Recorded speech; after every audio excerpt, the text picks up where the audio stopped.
We've just left Bora Bora.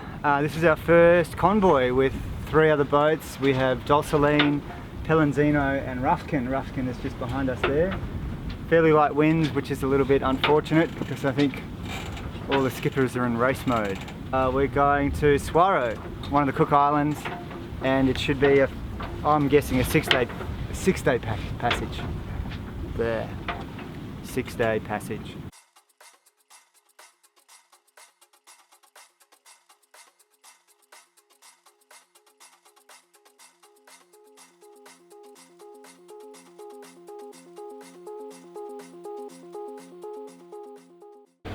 This is exciting, isn't it? How are you enjoying the first day of passage to Suwarrow? I'm thinking that all the weather experts might have been wrong. It certainly looked like there was enough wind to come out here today, but we've been motoring for 3 hours, I think, at least. And time to swap the engines over.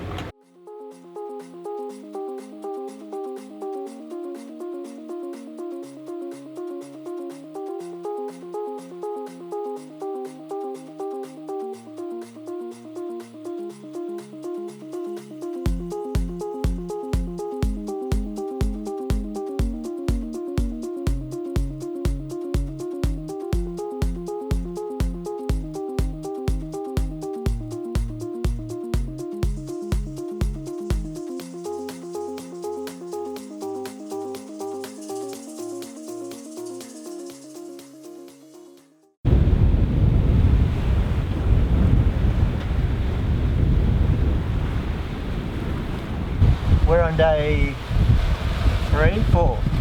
4 of our passage to Suwarrow from Bora Bora, and we've had really light conditions for most of this passage with the exception of today, and we seem to be going through squall after squall,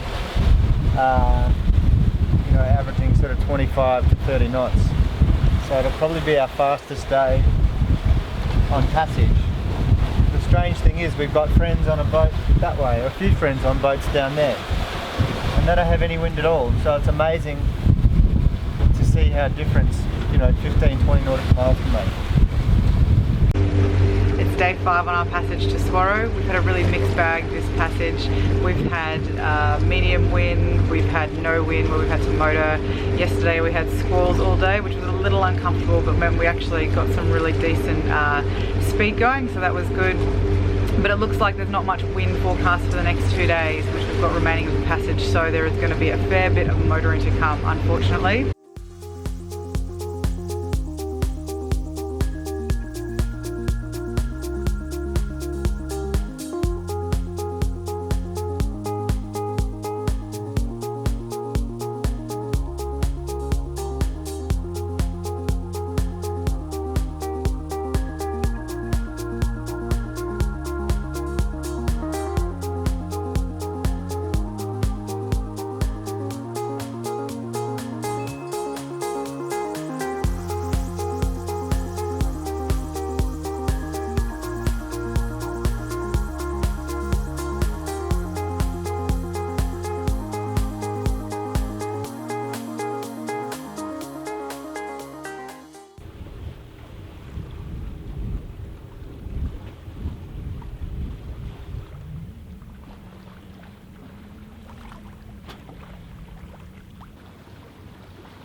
Hello, Cook Islands!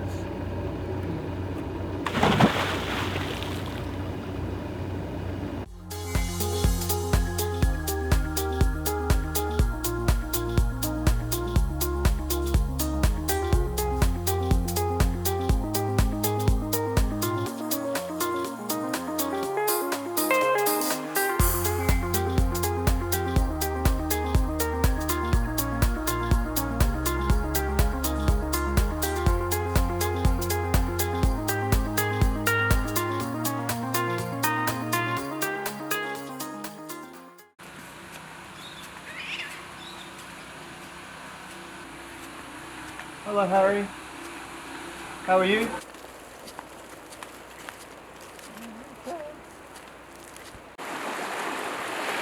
So Harry just mentioned we're in Shark Bay and we didn't know what he was talking about. But I only had to put my feet in the water and we've got 6, 7 sharks. 2 grey sharks by the look of things.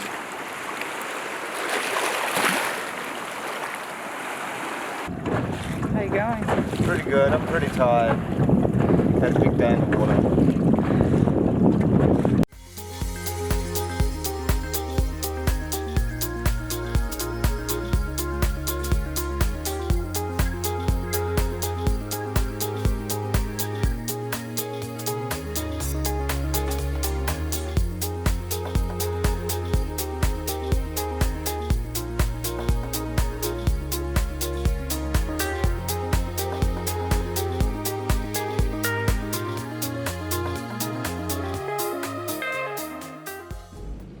We've been in Suwarrow now for 3 nights. It's a beautiful national park. No one lives here permanently except rangers for half of the year to manage the national park and also to enable cruisers to check in and enjoy the area.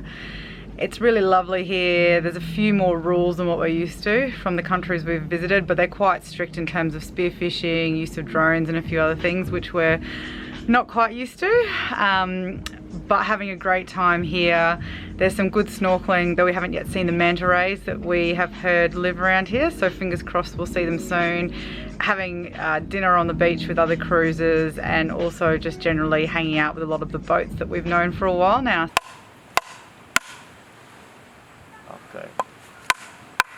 A little bit of that. Yeah. Take a bite. Yeah, sure. Getting coconuts? That's good. Yeah.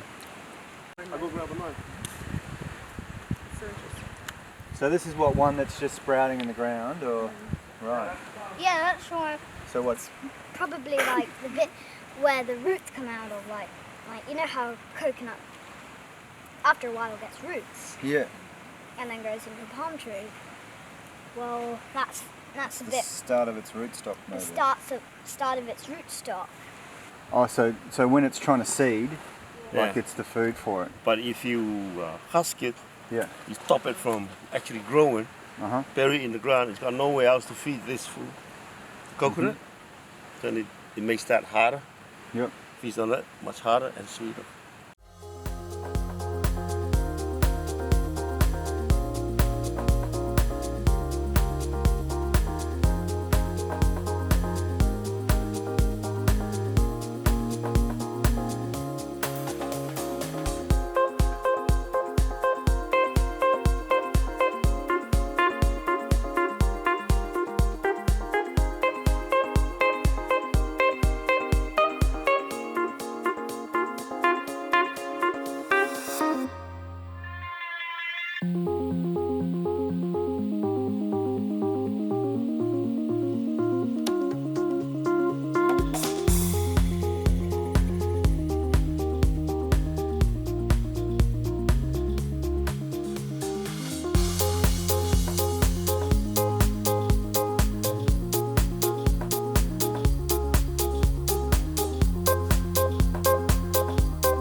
Bit of fetch.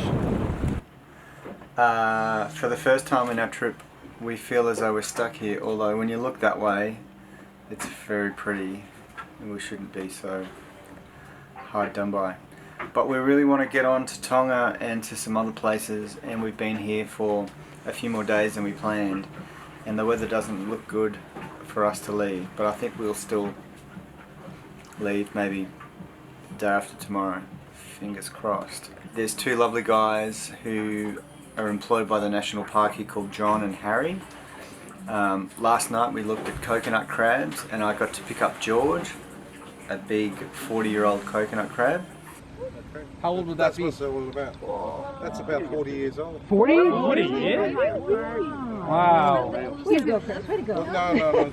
On the left side of the stomach. This is the male.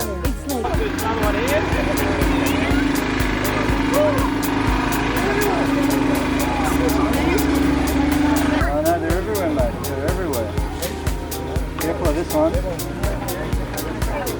That one.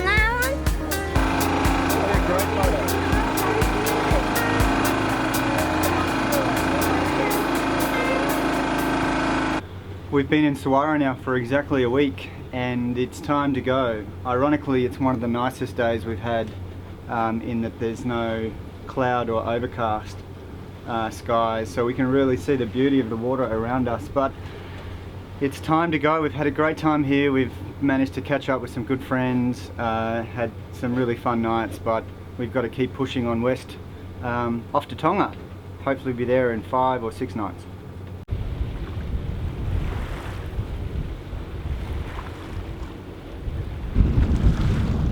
We caught our first fish with Sean's lure.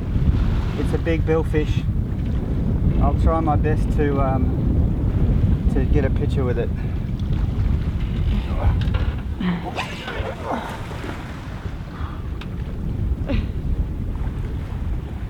Big fish. Oh. 2 hours later, we're done. 1 hour. With enough sailfish to last us quite a long time. Thanks, Mother Nature. We appreciate you letting us eat part of you.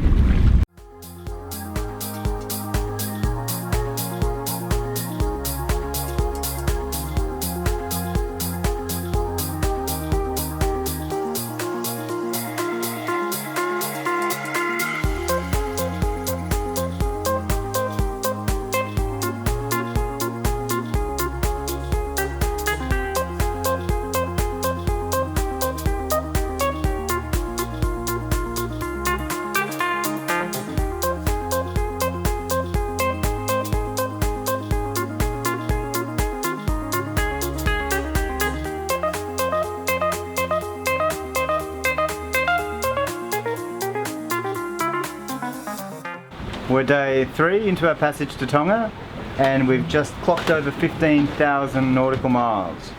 15,000 so far and about 3,000 to go.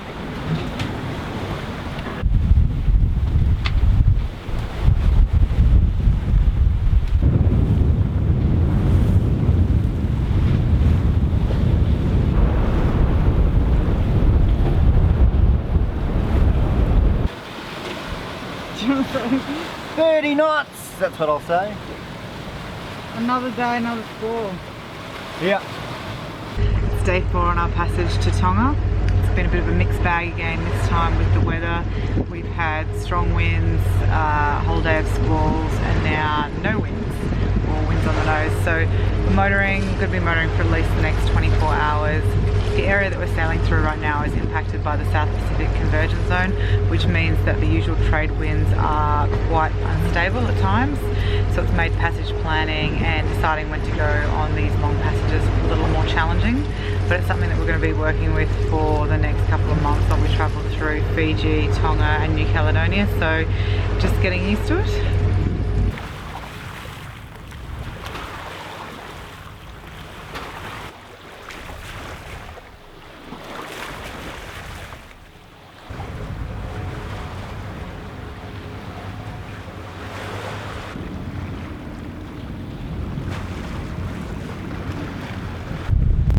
We're on our second last day on the passage from Suwarrow to Tonga, and we've got great sailing conditions right now.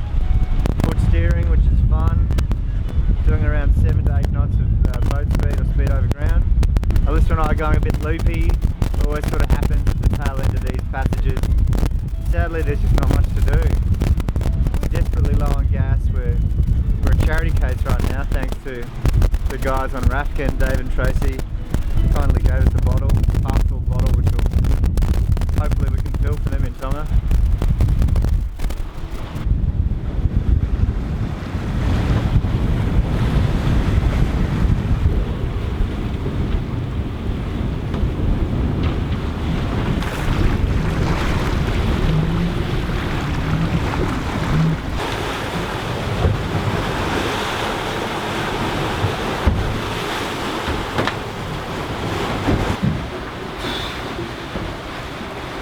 We are on our last night of passage, or last day. will arrive tomorrow at 7:30 in the morning or thereabouts. And it's awful weather. We keep going through these really large squalls that last for an hour or two with strong winds and rain.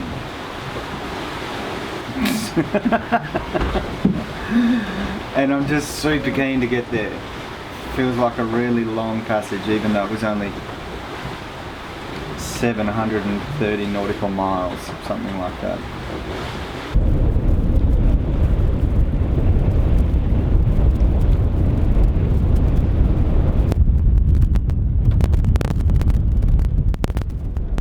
feel like a green monster. Everything I'm wearing is green. Welcome to Tonga, baby. Hello. We've just arrived in Tonga after almost a week at sea. Just coming in after sunrise. We're a little tired. We haven't had much sleep, especially Chris. He had to get up early. But we should be in Niafu in the next hour or so. We've got to go check in at customs, but we're super excited about exploring Tonga. Sounds like an awesome country and really looking forward to a bit of R&R here as well. Anything you'd like to add? No, you said everything.